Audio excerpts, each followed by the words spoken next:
Deep in the Capital Wasteland, there's a man selling children. And no, he's not some random raider or a certain American billionaire looking to make extra caps. He's a well-dressed businessman with a nice voice, expensive clothes, and the whole entire settlement built around human trafficking. And the worst part is that he's one of the most successful people in the entire Capital Wasteland. This is Eulogy Jones, or as I like to call him, the Epstein of Fallout.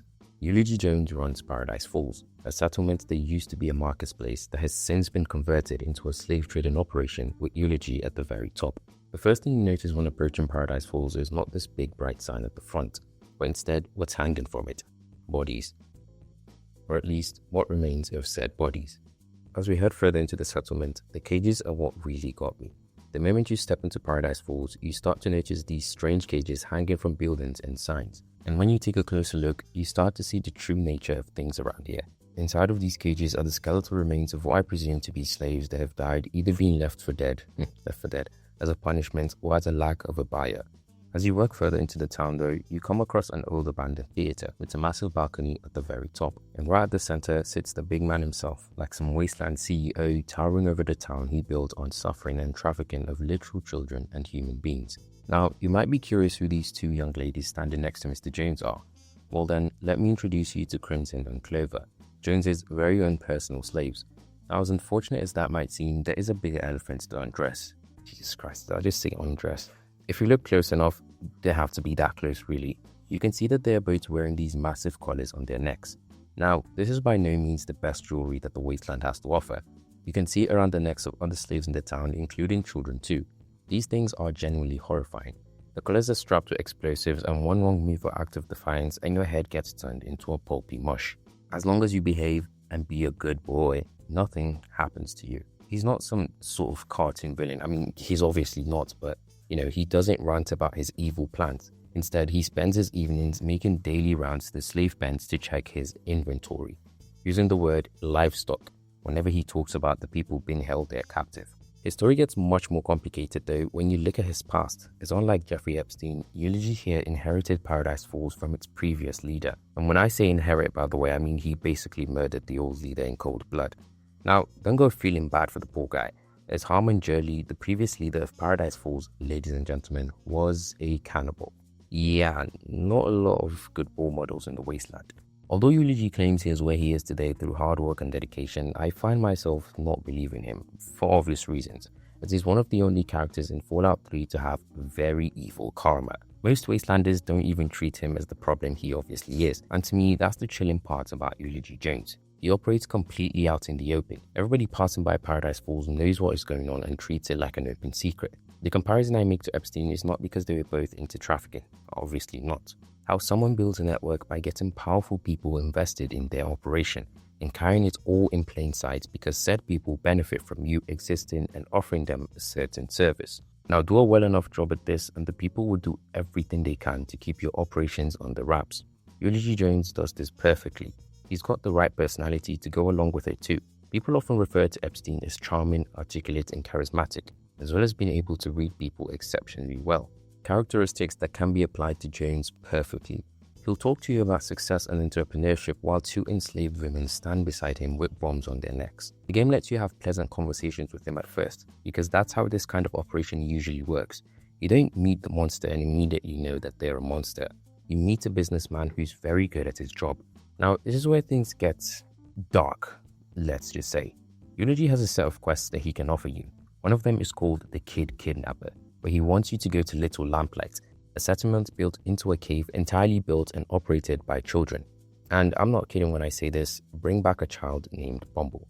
For this, he rewards you with the boogeyman's hood. Somehow, Bethesda asking me to kidnap a child and bring them back to the literal Jeffrey Epstein of the wasteland is not the weirdest thing they've asked me to do. On a more serious note though, I do realize that the topic at hand is a really sensitive topic for a lot of people, I included. Hence why I don't want to make the video too dark and want to keep things a bit light-hearted. Little Lamplight itself is a really interesting place.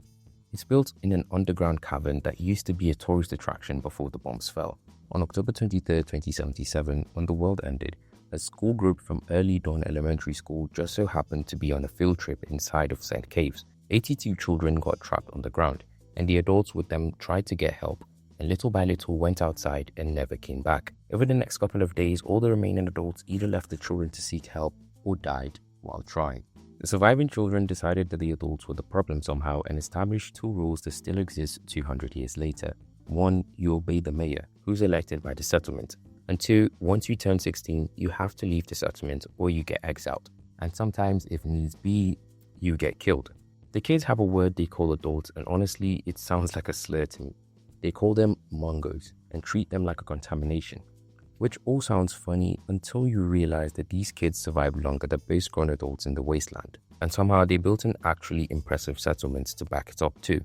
The cave system is absolutely massive, with different sections allocated for different amenities like sleeping quarters, sick bays, and a place for food. Meanwhile, I can barely organize my inventory in Fallout without accidentally carrying 400 pounds of worthless garbage. This place is really interesting to me because the kids there grew up seeing adulthood and adults in general as dangerous.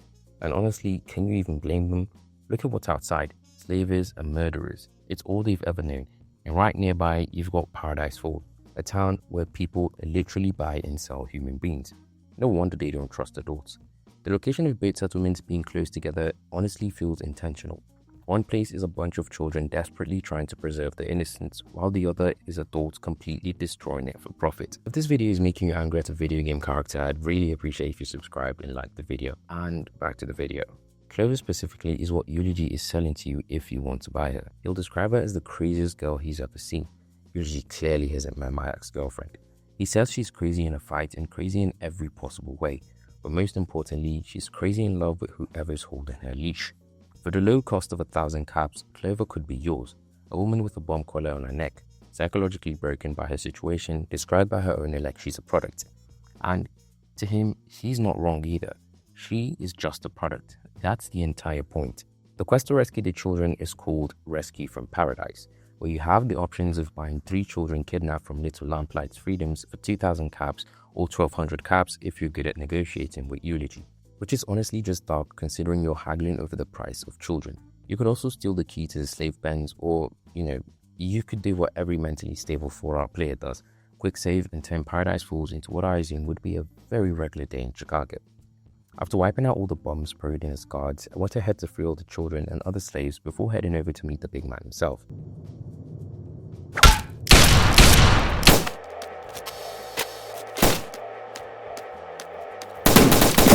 All that confidence and charm disappeared really quickly once I walked in, and I'd be lying if I say it didn't feel amazing to mow down this entire settlement. Probably the same would have happened to the real one. I don't know what the problem was. For some reason, my game kept having this weird glitch where I'd kill them and they'd just stay stationary. I don't know how to explain it. Like, they wouldn't, drop down and die. I think it was because I messed around with the console commands, but I'm not really sure. The game never judges you for any of the choices you choose to make, except by karma numbers, which are honestly just abstract numbers. It just presents the situation and lets you decide how complicit you want to be in Eulogy's operation. Also, fun fact, Mayor McCready, who later appears in Fallout 4 as a hardened mercenary, is running a settlement of children at maybe 14 or 15 years old in Fallout 3. Yeah, I just thought I'd put that out. The only reason the slaves were able to escape is because the player chooses to intervene. Otherwise, they stay trapped with explosive collars on their necks, being sold into slavery and serving Eulogy's entire network. What I think makes the Epstein comparison actually hold is because just like Jeffrey Epstein, he's not powerful because he's strong. He's powerful because he understood something about human nature. That if you offer something people want and you do it well enough, you can build an entire empire on exploitation. Nobody's trying to take him down despite the major factions knowing that he exists. That's the real comparison. Make sure people with power benefit from it or don't care at all. Stay charming and keep things professional. In the event that you free the slaves, he doesn't get angry at you for costing him merchandise. He makes you a business proposition. He has better weapons and armor to sell you now. He wants to keep them in business with you. He's not bothered by losing the children because the chilling fact is that there are always more children in the wasteland to profit from. That's what makes Eulogy Jones horrifying in a way that most Fallout villains are not. He's not misunderstanding human nature. Instead, he's decided to weaponize his understanding of it. One of the most successful people in the Capital Wasteland because he understood something nobody else wanted to acknowledge. In the end, it was never about money, power, or survival.